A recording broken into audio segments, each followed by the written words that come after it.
Hey guys, Mr. Ridgway here with our first lesson in our World Religions unit. We have Astonishing Abraham and the Incredible Israelites. We're going to be using a new app that I have not tried out with you guys, but I'm excited to for the first time. It's called Pear Deck. You probably haven't used it before. Don't worry, I'll walk you through it. It's very easy and it's going to make our slides a lot more fun and interactive. I'm going to go on to the next slide, and it's going to show you how to log into it and a few other things. So let's dive right into it, shall we? What is Pear Deck? Pear Deck is a really cool app that's going to allow you to interact with our slides. So for example, like you can answer true or false questions on it. You can draw on it. You can and you can answer questions. You can even for example, like you can even draw symbols or different things. All the links are still clickable, which is great. Circling, all this stuff. It's very easy to use. So what you need to do is you need to click on your pair below, and that will auto log you into our Pear Deck session. When you complete the entire Pear Deck session, that's when it counts for your attendance. And so that's how it works. Just please make sure you log in with Microsoft, because again, that helps me take attendance. So again, go ahead and click the pair. I'm going to do it here just so you can actually see what it's like to actually use it. And we will go from there. Okay, so I'm going to drag this over onto my screen just to make sure that it's still on here. You can see that I'm now hopping into a Pear Deck session. You can say how you're feeling today. I'm actually feeling pretty good. So great, I'm happy. And let's go. So again, notice it's our slides, right? It says go on to the next slide, and says, okay, we go on to the next one, right? We've done it. So now warm up. So again, you have to answer this on Pear Deck, right? So what do you know about Judaism, the religion of the Jews? You're just going to type in your answer here. Okay, the only person that this goes to is me. Although if you were in class, I would have the ability to display your answers in front of everybody if I would so choose. Okay. The other great thing about Pear Deck too is if you would like the slides read to you, here, let me be a real professional streamer here for a second. There's a little button and it is down here. You can see it. Okay, you can see in the bottom right of my screen. It's Immersive Reader, and so this can read the slides to you if you would so choose or so like. Again, a little bit of a different experience there if you would prefer. Okay, awesome. So again, answer this on Pear Deck. There's no submit button; it automatically submits to me. All right. So what are we trying to do? We are going to be diving into our first world religion, and it's Judaism. Okay, the oldest of the monotheistic religions. And with that, we'll do a little bit of practice later with a constructive response question. We'll talk about how to do that effectively, and then we'll kind of carry on. Okay. Mini lesson and introduction to Judaism. All right. I just realized I need to update the note outline, so I'll make sure that I do that there. When you get to this appropriate Pear Deck session, there will be two different versions of the notes there provided for you. Okay. All right. So let's jump into it. We want to again, our goal here, the basic beliefs of Judaism, and then look at how does it impact some things in today's world. And we'll be getting there later. That's going to take some time as we start to add in more religions and things like that. Okay, so we're going to be looking at common beliefs, traits, again, of many world religions in this unit. And then we're also going to be looking at cultural diffusion. Okay, if you do not know what cultural diffusion is, cultural diffusion refers to the spread of culture from place to place. Okay, it's been a while since we talked about this. If you don't remember, it was back in the Egyptians. They had some stuff on cultural diffusion there and talking about chariots. Cultural diffusion is really important because it's how different cultures learn about different things, unless they develop something on their own. Okay, so let's hit the highlights of Judaism, shall we? Okay, it does have a founder. Okay, it is began by a man by the name of Abram. Okay, later he will be called Abraham, but we'll talk about how that happens here in a little bit. It is, first of all, with the exception of an earlier Persian religion that kind of was the precursor to it in some ways, Judaism is monotheistic, and that makes it very unusual compared to a lot of religions out there. And again, monotheistic means belief in only one God. Now, this God, I'll refer to him as he because that is how the Jewish texts refer to him. He is apparently omnipotent, okay, all powerful, omnipresent, which means he's everywhere all at once, and he is also omniscient, all knowing, okay. The holy book is the Tanakh, and that is, if you're more familiar with the Bible, that is the Old Testament of the Bible, but the most sacred part of the Tanakh is the Torah, and that is the first 5 books of the Bible. So, for example, Exodus and Genesis and books like that, okay, that you might have heard of before. All right, that kind of gives you the briefest of overviews. Now, some big things on Judaism and other legacies. We'll talk more about what happens with Abraham. John Green will get to that a little bit later and how he kind of founds the religion and what happens. These are kind of outside cultural things that you'll want to be kind of aware of. Okay, so first of all, Judaism, in terms of talking about its legacy, is where we get the idea of patriarchy from. It's the idea that legal and moral authority, for better or worse, tends to be held by men, okay, and this will be passed on to many Western and European societies, including the United States of America, after it kind of goes through the whole Christian route. We'll get there eventually. Now, in Judaism, there are multiple prophets who had come along and had interpreted Yahweh's will. You can see there I used this word in Hebrew. Yahweh is the name of that particular God in Judaism. Okay, you'll want to make sure you write that down. It's really, really important. Okay, so these prophets, they range from people like oh gosh, I don't know. They go really, really far back. There's a whole bunch of them. Daniel is one, and Solomon is another. There's been lots and lots and lots of them. But of all those prophets, okay, Jesus is not considered to be one according to Judaism. He is just a man, just a regular bro. The big legacy that you could arguably say is left behind, probably even more than just for the sake of, looking at the Christianity route of things and for laws and Western, kind of society in general, is the 10 Commandments. So the 10 Commandments, those things like killing people is bad and stealing is bad and scootily pooping with somebody before marriage is bad, those kind of things. And it has an incredible influence on how we think about ethics and right and wrong and these kind of things. The idea that individuals are worth something, that life is worth preserving. It's bad to murder people, right? The idea that you are responsible for other people around you. And the biggest thing that I would tell you out of the 10 Commandments that our friend Moses right there is handing, again, another one of those prophets, is that all are equal before Yahweh, which is, again, the name of that particular Jewish God. Other than that, okay, I'd like you to click this link and then check out, this is the actual history of how Abram gets his start, will become Abraham, as my dog now barks in the background and ruins my video. So what I'd like you to do for the exit ticket, it's a little bit fun. Again, Pear Deck makes things awesome, is you get to draw or type 2 things that you've learned in today's mini lesson. Okay, pretty straightforward, not too hard. Okay, you just draw me a beautiful picture. You can use the tools down here. There's lots of tools, and then you can draw me what you learned. Okay. Once you're done with that, you can go on and you can look at our homework for this block. So to help us get a little bit more handle on what the particular history of Judaism is, and the things that happen after probably Abraham, that is what this is for. And it's called the Journey of the Israelites. So there's something here called a story map, and it leads you on the journey of the Israelites after the Abraham is gone. And then, okay, there's a handout right here that goes along with it. It's fill in the blank. Okay, you just fill in the blank from what's here on the story map. It's very straightforward. You're going to turn this handout in on Schoology. So please make sure you do that. Okay? Don't forget, this is your homework right here.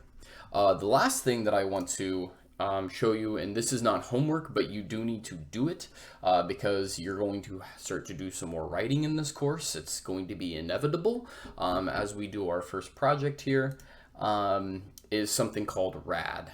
Okay. As we are continuing on here into the semester, and as we're going to be getting into our, I guess, our first project, there is the potential that you may be doing some pretty serious writing, and not like, huge essays or anything, but the ability for you as a human being and as a student to be taken seriously is really, really important. And so we need to take some time to actually practice that. Now, as a teacher, I've encountered a lot of different strategies on, oh gosh, I mean, everything from like, I've heard of race. This is one that I heard of, RAD, which is, well, we'll get to it. So your ability to be able to be taken seriously, to be convincing, to back up your thinking, most importantly for our class, with evidence is really, really important.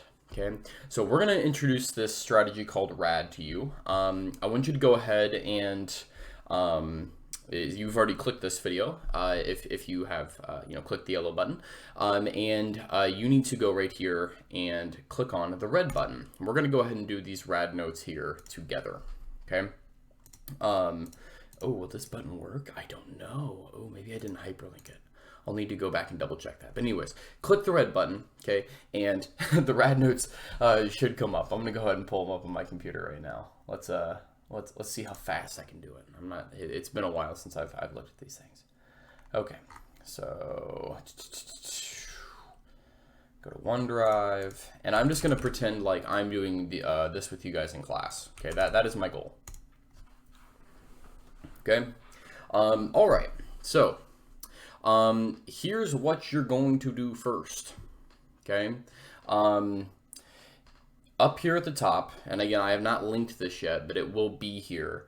It's going to say something to the degree. Let's add a new cell because this will be here by the time you guys actually do it. I kind of forgot to put it.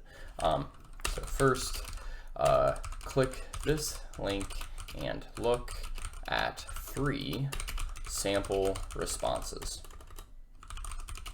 Then tell me, or well, then write which one was the good one and which was the worst. Then tell us why. Okay, so you'll see 3 responses. I'm not going to spoil it for you. Okay, I'm going to let you figure that out. The good response was response number blank. Okay, you'll see there will be again a hyperlink right here you can click on. Okay, the ugly was response number blank. And then you tell me why that one was the really, really bad one. There is no, particular right or wrong reason that you might list in any particular order why you think one is the worst or one is the best. That's completely up to you. But the idea is that you should be able to tell which one is really good and which one is really, really bad. So go ahead and do that right now, and then I'll kind of explain to you what makes the good one good, which one makes the bad one bad. Again, pause the video right now, do this first, and then resume it here. Okay? All right, so I'm going to assume you looked at the video, or you're just bad at pausing. But the good response, okay? Why was it good? Well, first of all, it addressed all parts of the prompt, and we'll talk about how you make a good answer here in a second. Second, it had detail. Okay, and it was accurate detail, which is really, really important. The ugly one, why was it bad? Well, it didn't address all parts of the prompt. It's really important that when you get a prompt that asks you to do 2 tasks, and we'll talk about what a task is, that you need to do both of those things. It's really important, okay? The also big problem with it is it didn't actually give us an answer that's accurate or back it up with any kind of evidence. Okay, so let's talk about what actually then RAD is and how you make a good response, because that's really, really important. Okay, I'm gonna move my face over so you can see. So guideline for a response, okay? This is RAD, okay? What does it stand for? Well, if I were you, okay, now you don't have to use RAD in this class. It's not a requirement. This is just something that you can, if you're like, I don't know how to write to sound or to back my evidence up to be convincing. Okay, this is why we're here. Okay, so let's talk about these. Okay, the guideline for a response. R stands for restate. Okay, and we'll talk about what makes a good restate here. Okay, it's just something that's really, really crucial that you make sure you actually address what the prompt is actually asking you to do. Okay, A is answer. I now realize that looks like a state, but it is restate. Answer. You need to provide a good, solid answer for whatever you're saying. Okay, and then the D and second one are detail. Ideally, I know it says detail, but you can have unlimited amounts of details. I mean, you can have 5 Ds there, and that would be fine. Okay. Now, let's talk about following some good, solid rules. Okay. Very commonly, whenever you are starting to work on one of these prompts, okay, and these kind of go along with the restate and answer and those kind of things, you want to keep a couple things in mind. All right, and we'll talk about, again, I'll show you how to do RAD here very specifically. We'll look at some examples down below and how you actually do it. Number one, okay, you want to make sure you address all parts of the prompt. Okay, so again, please type this onto your own screen so you have it, right? Make sure you address all parts of the prompt. It's like not addressing all parts of a prompt is like walking out of the house without a shirt or without pants, or like you only remembered half of it. Okay, like gotta have both. It's really important. Okay, 2. Okay, make your answer specific. Okay. This is a big problem that I've encountered with students in the past, especially with history. So they'll say like, the meaning of life is that everything is good. Like, what do you mean by that? Like, explain more. You need to be incredibly specific with your answer, and you'll actually find that if you ever sometime in your life get a huge paper that you have to do, I'm talking like 5, 10, 15 pages, the more specific your answer, the longer that your writing will actually turn out to be. Okay. It just, by making it more narrow, you have to take more time to address all the different parts. Okay. So making your writing specific is always a good thing. Okay. And then 3, this just kind of goes along with the D. Make sure your answer is backed up with evidence.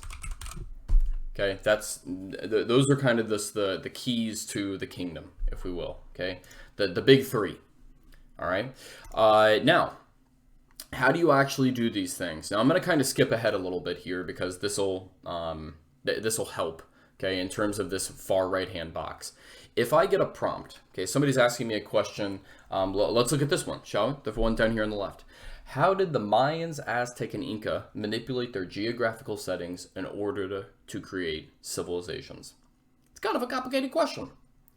Okay. Instead, what we're going to do here is let's break it down and keep it simple. Okay. So let's talk about this R. All right. R is restate. And you can see here I've done it in red. Okay. The easiest way to do a restate, and honestly, I'm gonna add a 4th one. Go ahead and feel free to add a 4th one here. Is that in a restate, drop the first one. It's first couple, 1 or 2 words. Drop the first couple words in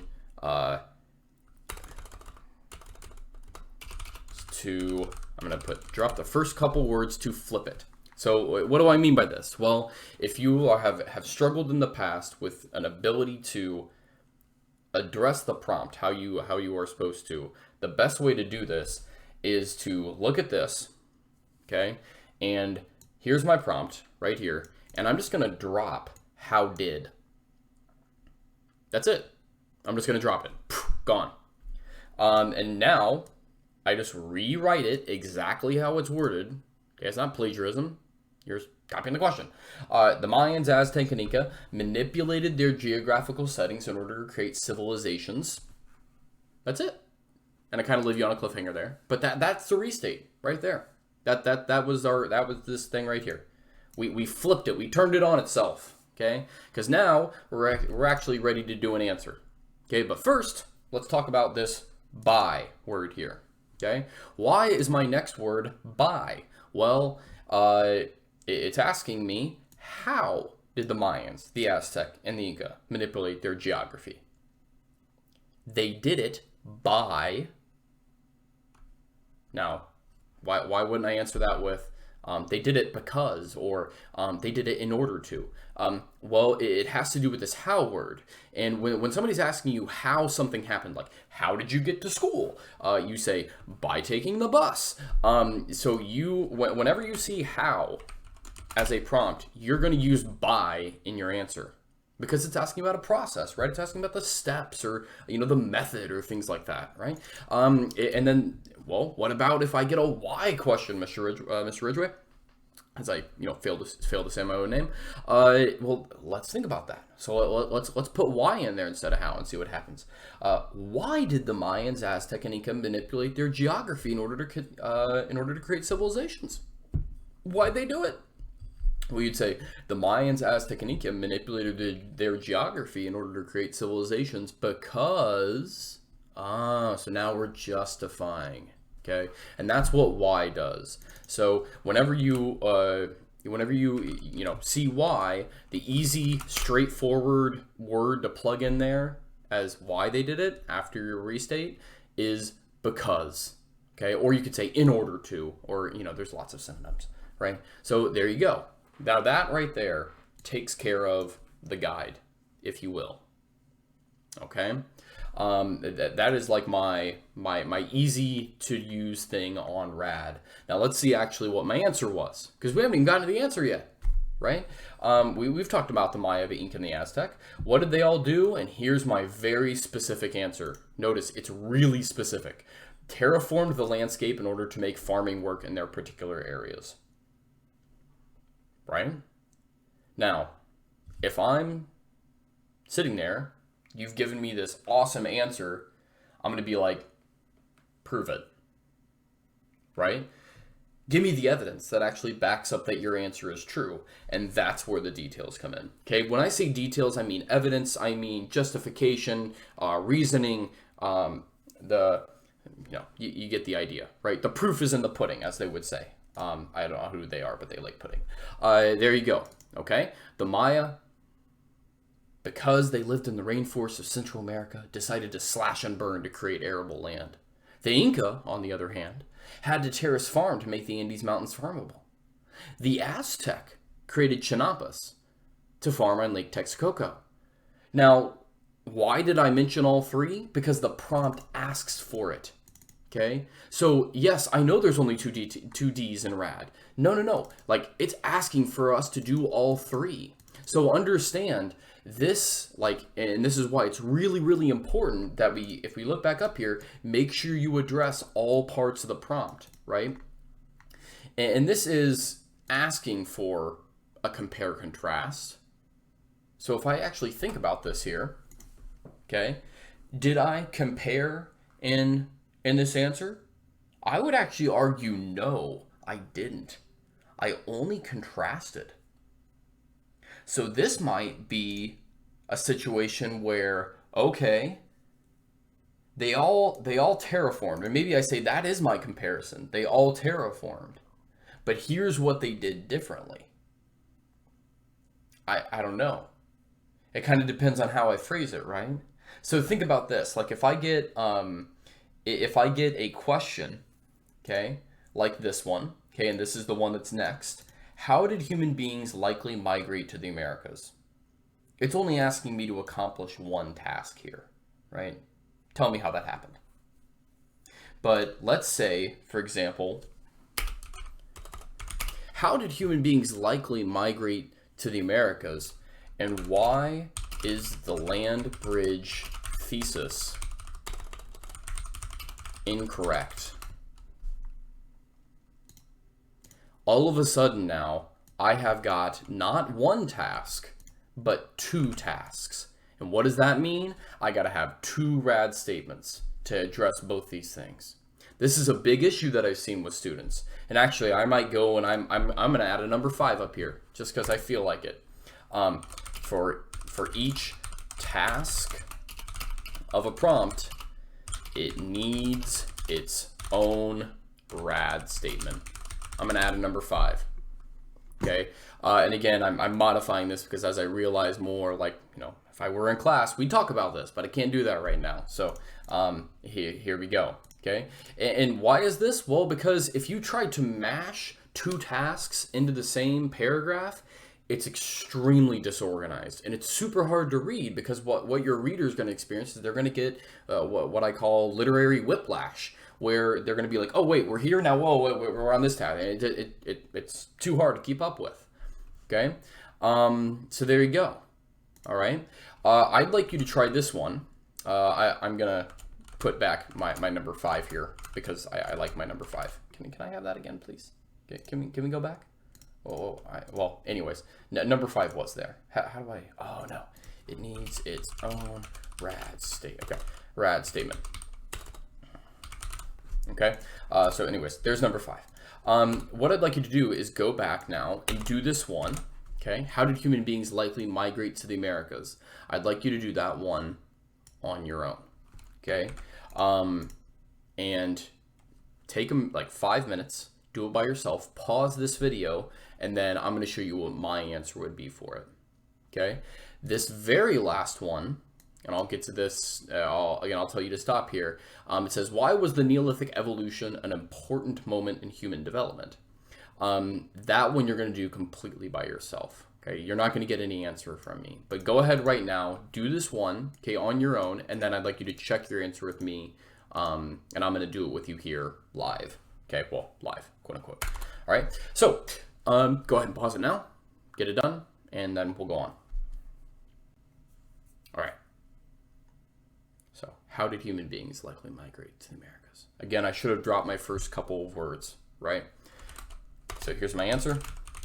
Human beings likely migrated to the Americas by,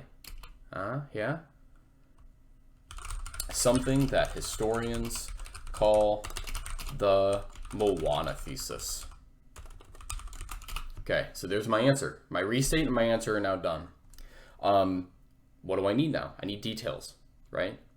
The first method of this argument says that human beings coast hopped down basically the western side of North America using boats and fishing to more easily migrate from Asia.